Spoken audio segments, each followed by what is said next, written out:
Welcome to the deep dive. Today we're looking at some really interesting thoughts from Ifram Anugbi. hmm He tackles this big question.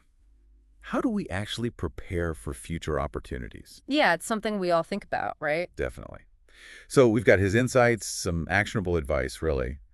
The mission here is to figure out how you can be ready when opportunity knocks. Without getting totally swamped by, all the possibilities out there. Exactly. And what I find interesting is Anugbi suggests maybe that old idea like hyper-specialization. It might Yeah. not be the best strategy anymore. Right, because the landscape changes so incredibly fast. Skills just, they evolve. Totally. Think about marketing, just as an example. hmm Social media, AI, it's completely different from even just a few years back. Yeah, what was valuable then might need a whole new approach now.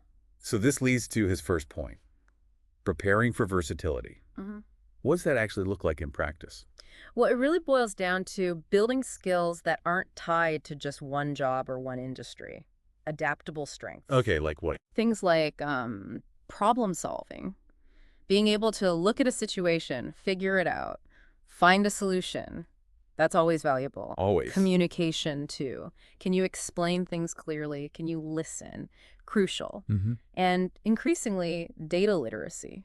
Just understanding basic data, what it means. You see that everywhere now. Right, these are foundations, aren't they? They let you move around, adapt. Exactly. They don't box you in. And for you listening, especially if you want to learn efficiently, focusing here seems like a smart move. Hmm. Avoids that feeling of needing to learn everything. Precisely. Okay, so that's versatility. Then Anugbi talks about preparing for visibility. This isn't about, like, becoming an influencer, is it? No, not really. It's more about the fact that opportunities often come through people you know, your network. Connections. Yeah.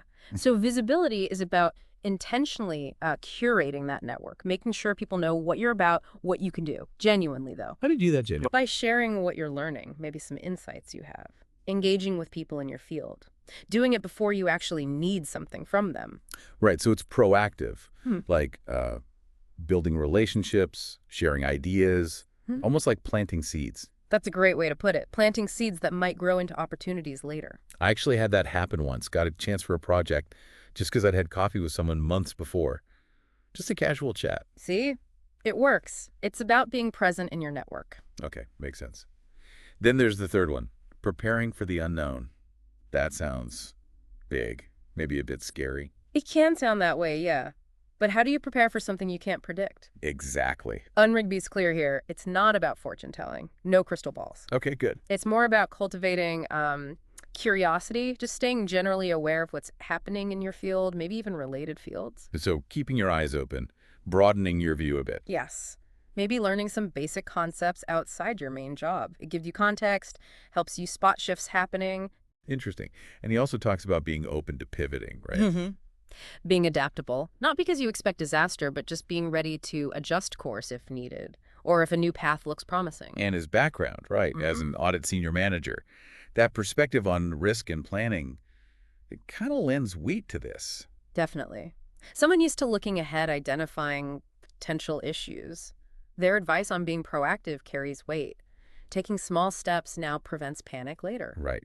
And for you, listening, these steps, staying curious, exploring a little affairs, they feel manageable, don't they? Much more than trying to master every possible future skill. It's an ongoing thing, learning, adapting. So pulling it all together, Unwigby's message seems to be, forget prediction, focus on action, now. Yeah. Build versatility, work on visibility, stay aware. Those are things you can do.